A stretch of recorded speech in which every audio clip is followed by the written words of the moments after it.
So in covering the pre-special edition Star Wars Original Trilogy on home video, there are a few formats and different releases I did not talk about originally. So let me rectify that because now by request, let's talk about all those missing pieces of the Star Wars home video history.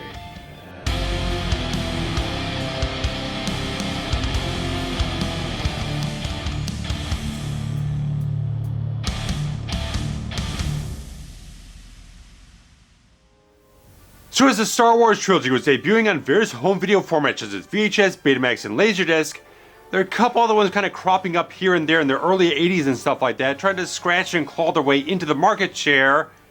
And the Star Wars Trilogy did debut on every single one of them because it was such an in-demand franchise that if you wanted to have a chance of winning the format wars, you wanted to have one of the most in-demand franchises on your format.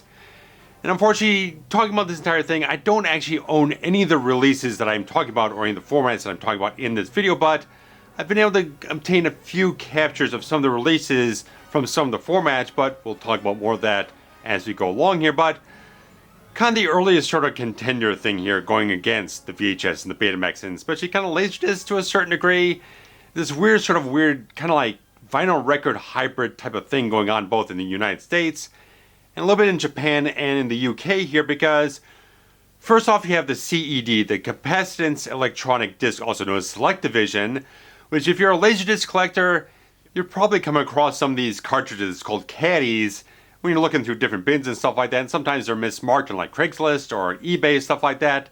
They are a specifically different format because it's kind of developed back in 1967 but didn't really hit the market until 1981. It only had a very, very short shelf life until like 1984. They kind of abandoned the entire thing, and about 86 was the last time they actually had any product out for anyone to buy. So it was a little kind of a hardship getting it up to the market. Then it really didn't last very long. And the main thing is like it's the way the thing is put out is like it's all analog stuff, because basically what's inside that cartridge is basically the equivalent of like a vinyl record to a certain degree, but it plays video and analog audio onto a TV screen. And the thing goes off with a stylus and stuff like that. And the thing is, you never actually handled the actual disc. It would load from the cartridge directly into the machine and then eject the cartridge and play the dang thing. But you'd have to flip the thing over after an hour or something like that, as early Laserdisc had to do before the two-sided flip of the laser became invented for later models and stuff like that. But there's a thing that got a little bit of traction from like RCA, Hitachi, Sanyo, and Toshiba. They manufactured the players for it, but they only sold a little over 500,000 players over the short time they were on the market, probably trailing quite a bit behind the VHS and the Betamax and probably a little bit of the Laserdisc as well, because that obviously on the disc-based stuff really took off to such a great degree on its own regard there, because it could offer much better quality video and especially digital audio later on, all the type of stuff here. Despite the fact that the CEDs were a little cheaper to produce than the VHS tapes. They already had all the stuff in progress there in terms of like all the plans for the vinyl stuff. They just had to make some modifications and whatnot to actually make it for video purposes, stuff like that. And I think it was like CBS or something like that. When they merged with Fox and stuff like that, they actually had their own plant. They could start producing things in, and so that's kind of a little bit where Star Wars comes in the whole thing, because it falls on pretty much the same pattern of release as VHS and Laserdisc stuff, where 1982 the first Star Wars gets debuted on the format. Then year after it gets reissued with the CBS Fox logos and stuff like that on the packaging after they went from Fox Video to CBS Fox. Then 84 gets Empire Strikes Back, and then 86 where the format just is going to have its death throes. Return of the Jedi does premiere in the format. However, the original Star Wars and The Empire Strikes Back do appear to be time compressed, because you're going to fit 1 hour of video per side of the disc, and they only include one disc for those titles, and so they had to speed the film up to kind of fit everything on there. Now, comparing the capture of Return of the Jedi to my 1992 VHS box set, there seemed to be absolutely no time compression whatsoever. Apparently, by 1986, when the format was dying, they thought well enough to add in another disc to have everything play at its proper speed, with just requiring loading and unloading another disc.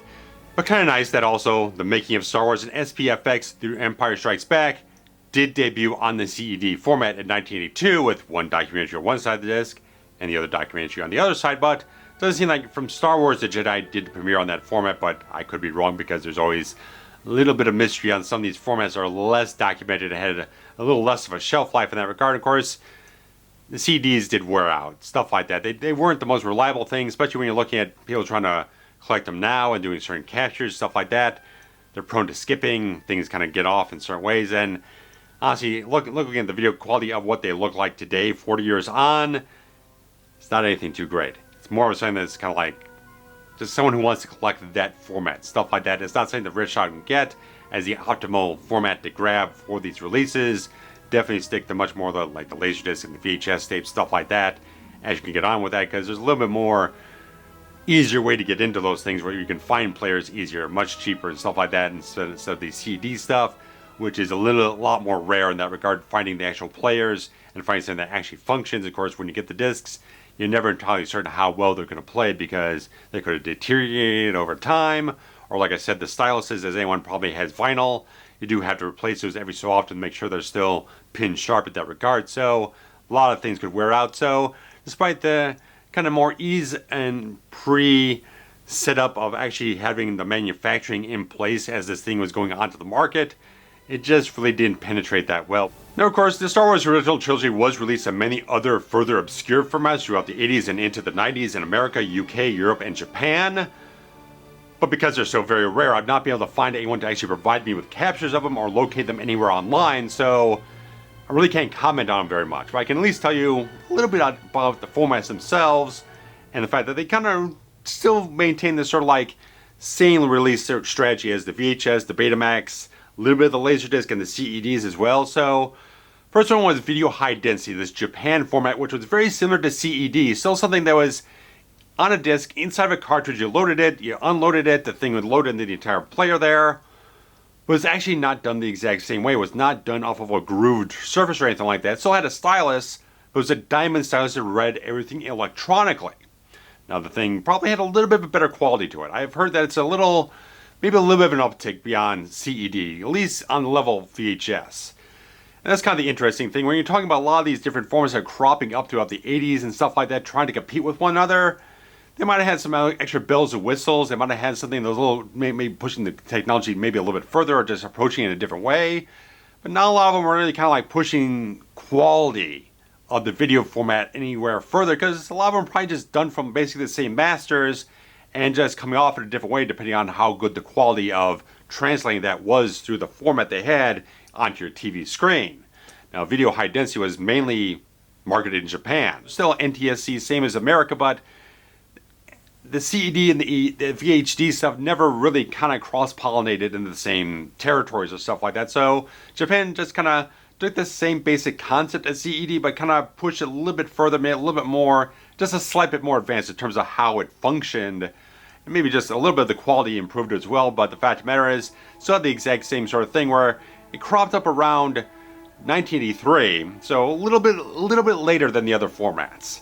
A little bit later, so it skips the Fox Video Star Wars release in 82 and goes right into CBS Fox for 83 for Star Wars, 84 for Empire Strikes Back, and 86 for Return of the Jedi. Now, one particular thing with VHD compared to CED and the early Laserdisc is that they didn't do any time compression on these films on VHD.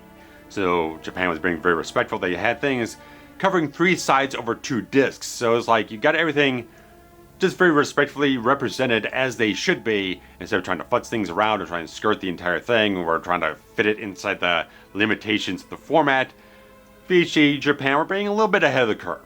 Just kind of the lifespan of it kind of died out in 87, at least like maybe like the production of the players stopped and maybe like the actual titles ended up being produced only through the end of 1990. So about a 7-year window of when it actually had stuff being produced for. But just the fact that it's like you had VHS and Betamax kind of battling out head to head, and then Laserdisc was just kind of the niche form that was kind of like developing itself very fast. Once it started getting up on digital audio and then you started getting into the widescreen stuff, it was really pushing ahead of the pack as like the collector's market format to a certain degree. So everything was just kind of like never really kind of further established a real place in the market scheme of everything like that. So it was just an idea that was developed and a technology that seemed like they could do something with it, but it never really kind of like took a hold of anything or surpass anything else in the market. So you can only fit so many different formats in the market to really have something be viable. You can't spread out so thin.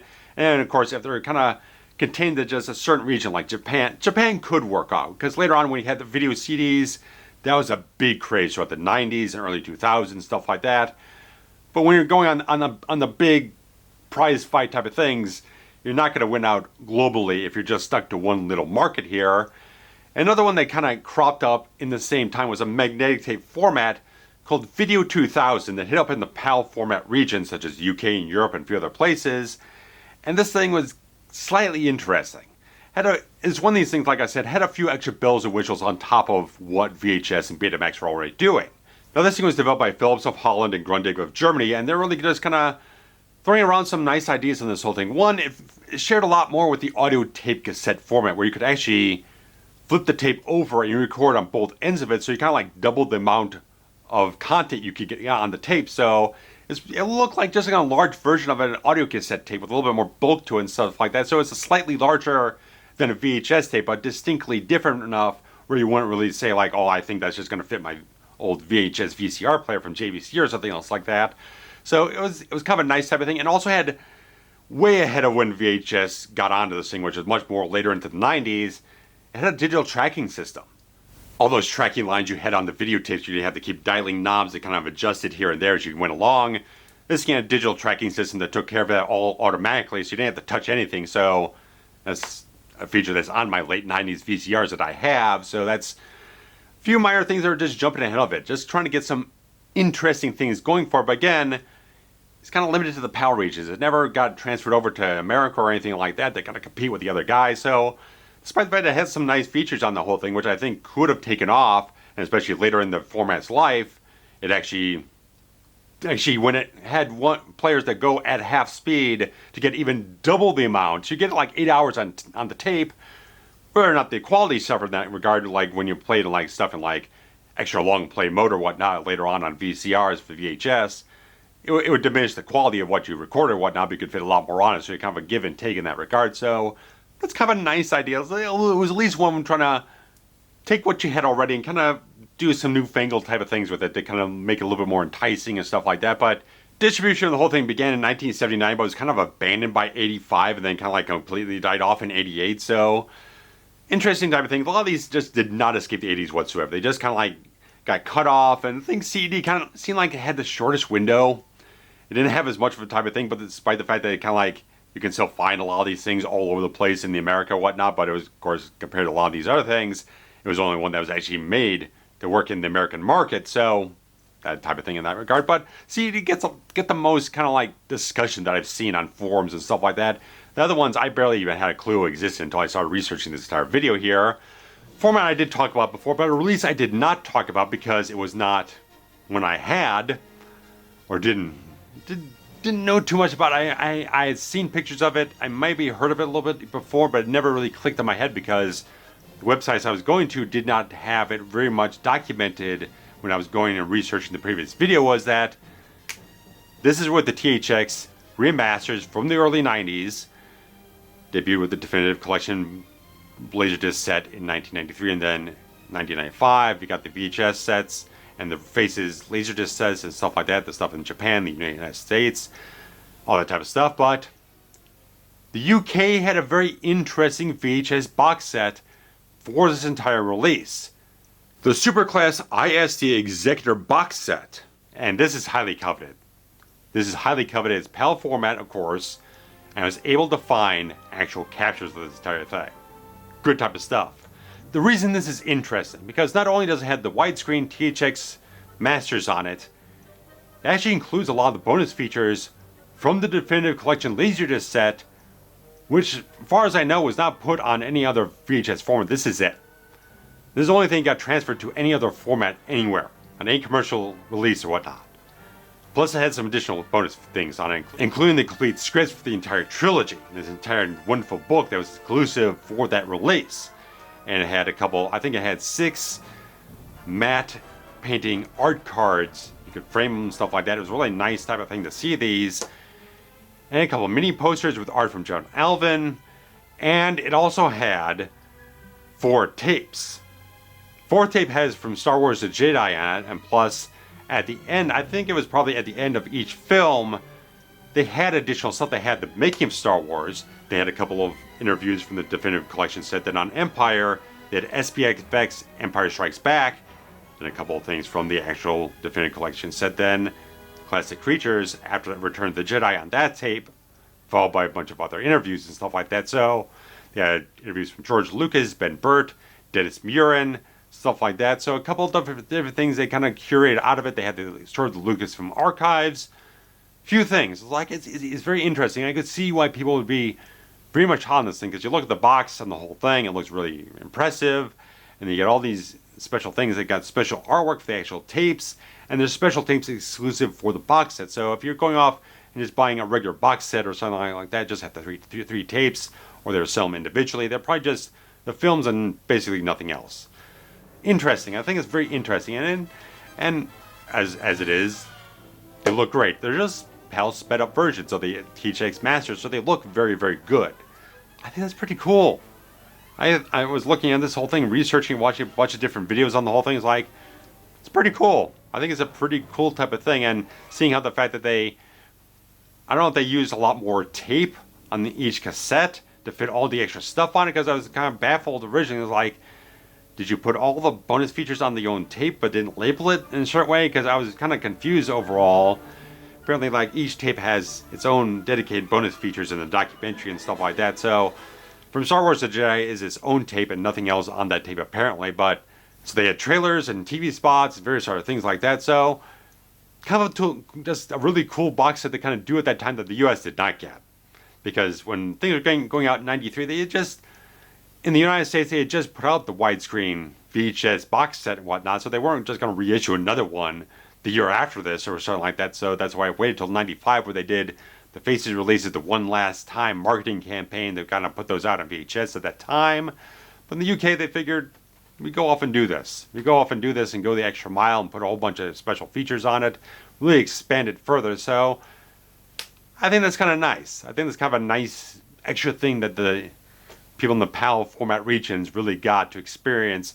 And people are still looking for this thing today. They're really excited to grab it when they get it.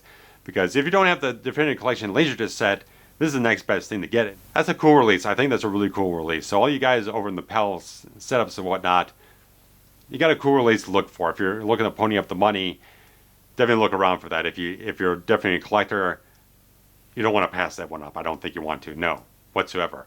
So all that type of stuff, because even when you got out to Japan and whatnot, when you got those Laserdisc releases, one of them had all the Definitive Collection bonus features, but another one kind of kicked all those off and added those other documentaries in there. This one kind of gave you a nice mix of everything like that. So kind of taking things from everywhere and kind of put it into a conglomeration of different things that other regions and different countries didn't quite get that same sort of treatment. So you had to kind of piecemeal things together from different releases to make that sort of content from this release happen for yourself. So I think that's kind of cool, and that's really the last release I was able to research and get up on. I know there's like early on you get like 8mm film reels and super 8mm film reels, stuff like that, but I'm talking about video, not much film, because whatever the case is, there's not much to talk about in that regard. But fascinating type of things. So guys, if you experienced any of these formats, I would definitely love to hear what you think about them,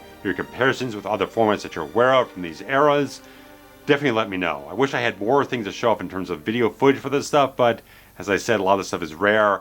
I don't have any of these formats, but since people were kind of talking about things in comments from the previous video and some recent comments on other videos, I thought I'd feature this up before I move on into dealing with the Star Wars Special Edition Trilogy, which would be a big, hefty type of thing to talk about all those changes and the different versions that are released, at least from the '97 versions and maybe the early DVD versions. We'll see how far it gets, because there's a lot of stuff to cover in that regard, and so we'll see how that goes. But guys, let me know what you thought about this entire thing, how you feel about it, and like, comment, subscribe. It's very important things to keep the channel healthy, feed the algorithm that likes interaction. So you get more you guys interact with the videos, the wider scope the videos get out to other people, and all that great stuff. And also, you can always contribute to Patreon to support the channel. And also, there's a Super Thanks feature, a little kind of heart-shaped thing with a $sign in it. You hit that, contribute whatever money you want to the channel, goes straight through YouTube into me and stuff like that. Great thing to support the channel that way as well. And of course, also just watching everything, sharing links around, interacting, does great things. So guys, thanks so much. Take care. Bye-bye.